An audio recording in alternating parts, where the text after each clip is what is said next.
All right, ladies and gentlemen, this is just a quick run through of our culminating essay.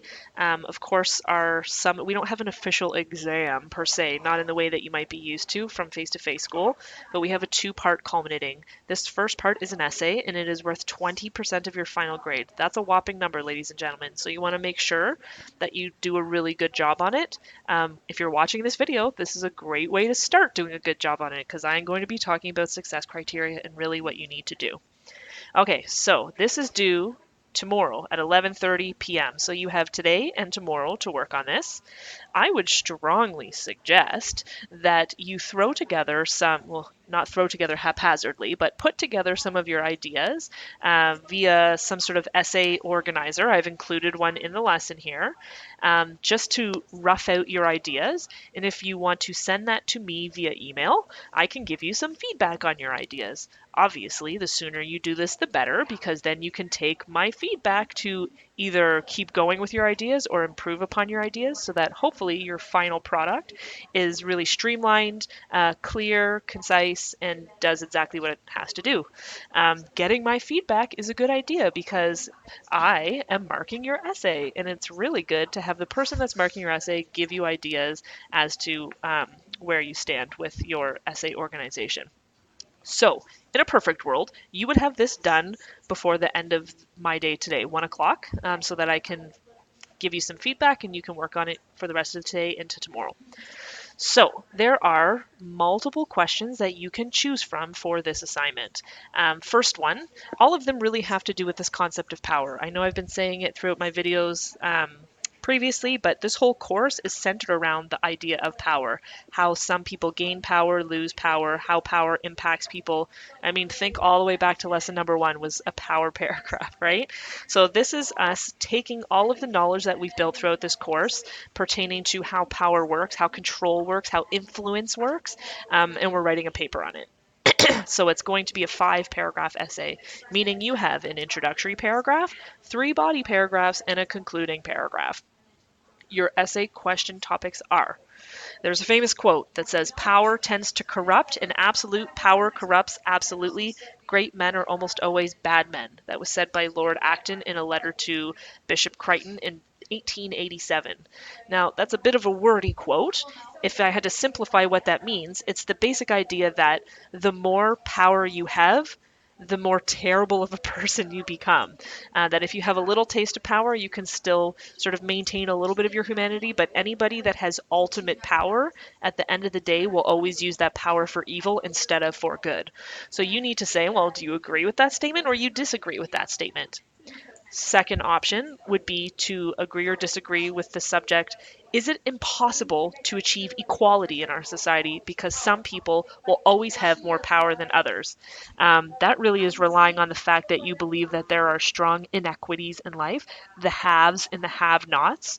And it's kind of like, are you taking an optimistic view, a pessimistic view, a realistic view, where you basically say, is there ever going to be a time in the world where there's true equality, or is there always going to be some people that have more than what other people have? And then you need to follow that line of thinking. Your next option would be agree or disagree. It is the responsibility of powerful people to protect those who are powerless. So, what this question is saying is, you recognize that power exists in society. Do you think that it should be mandatory for those who are in power or who have control to use it for good? Should they be forced to use their power, control, influence to help the have nots of society, those who lack power? And then finally, the last option would be agree or disagree. Canada needs to provide extra support by means of scholarships, community programs. A lot of our tax money goes towards social programming. So, should Canada be giving lots of money towards these things to help people who have been marginalized throughout history? So, think about some of the people that live on the periphery in our Canadian society, those of us who are sort of on the outside and do not have the same power, influence, control as others. So, in particular, I'm thinking of minorities, women, um, Black Canadians, Indigenous peoples. Should our country, should our tax money be doing more for these individual groups of people to try and support them and make sure that we can bring them up into a more equal society. Lots of people agree with this on the surface. Other people would say, well, why should my tax money go to help other people? You can see people like this all the time, people on the right side of that political spectrum in particular, right? So really, any of these questions you are allowed to choose for your final essay topic. Choose the one that speaks to you. In a perfect world, when it comes to how you will support your thesis statement, in a perfect world, you will be using lots of different types of examples. So maybe you're going to do some research to find out some examples. Maybe you're going to use examples from your own personal life to help argue about the concept of power. Maybe, and this would make me really happy, you can choose examples from the course that you are finishing up right now. Certainly, the novel that we studied has lots of different statements to be made about power. Even when we looked about our advertising and how there's lots of influence happening there and power over the media and how the media has power over consumers a lot of times. If you can find a way to embed examples from the course into your argument, that would make me super duper happy. Okay, so I'm not saying you necessarily have to do that, but I mean, that shows more holistic thinking and you're not going to be focusing just on research alone. Speaking of research, if you are going to be including some into your paper, and that's totally okay, you do want to make sure that you are citing all of your sources. I've been trying to drill MLA style citation into your heads this whole summer, ladies and gentlemen, and I'm going to continue doing it here. So, if you are using quotes or information in your essay, you want to make sure that you are doing two things for citation. You are using both embedded citations, which of course is the round bracket with the author's last name, and you also want to have a completed works cited list. Do not just paste the URL and call it a works cited list. Please use a program such as EasyBib to actually properly format this website URL into an actual MLA style citation. Those of you who have not been doing that, you know who you are if you've been listening to my feedback, because I've been telling you this over and over again. Okay, so there you have it. You have 4 essay questions. You have 2 days to do this. As I said, if you would like my feedback on your ideas before you proceed to the actual essay writing, then by all means, send me an email with some of your ideas, and I am happy to help you out with that. Really quickly, I just want to make sure that we go over some of the success criteria. So, knowledge. If you want a level 4, and I'm sure all of you do, you have skillful and logical use of relevant quotations from the text and real world examples. So, if you're going to be talking about of mice and men, use quotes from the book. If you are going to be using real life examples through research, you are going to have quotes from your secondary sources properly cited. Okay? So basically, how much how much knowledge are you showing the way you flesh out your ideas in your essay?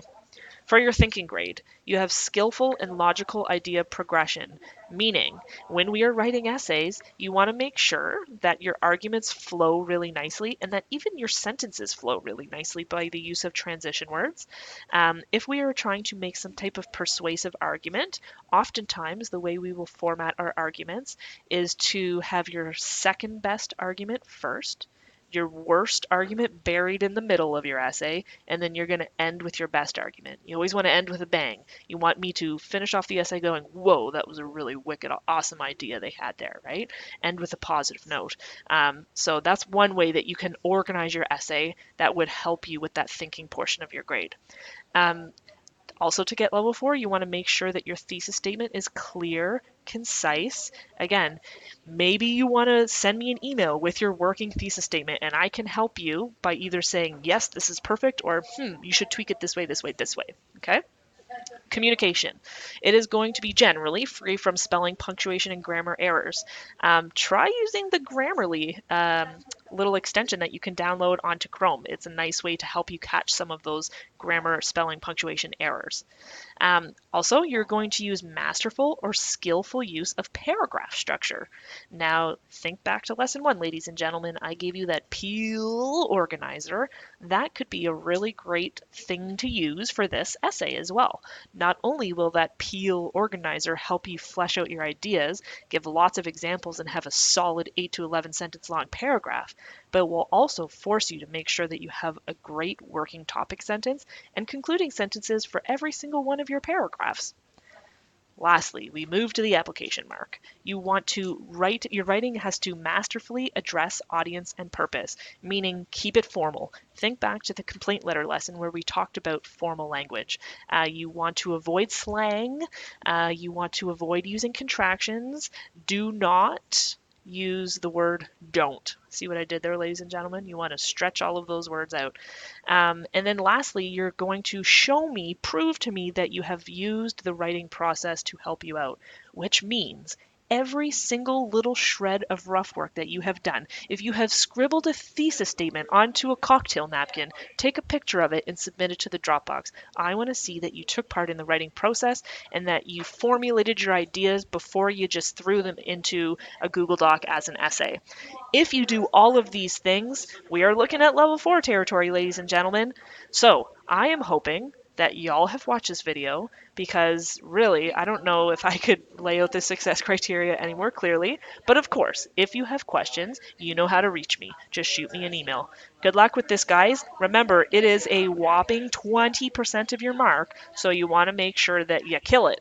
And I just want to remind you as well that as we are now working on our summative pieces, deadlines are firm deadlines. Up until now, I've been pretty lenient with people handing things in late, but these drop boxes are locking like a vault at 11:30 tomorrow night for this essay and at 12 noon on Thursday for part 2 of the summative. If you do not have things in by this time, you will have nowhere to submit them and you will get a big fat goose egg. I know you don't want that. I certainly don't want you to have that. So make sure that you are adhering to these deadlines. And if for whatever reason you're having like a major malfunction, like your computer died in the middle of the night, shoot me an email. Let me somehow know so that we can work together on all of that. All right. Good luck, ladies and gentlemen. Godspeed and all that good stuff.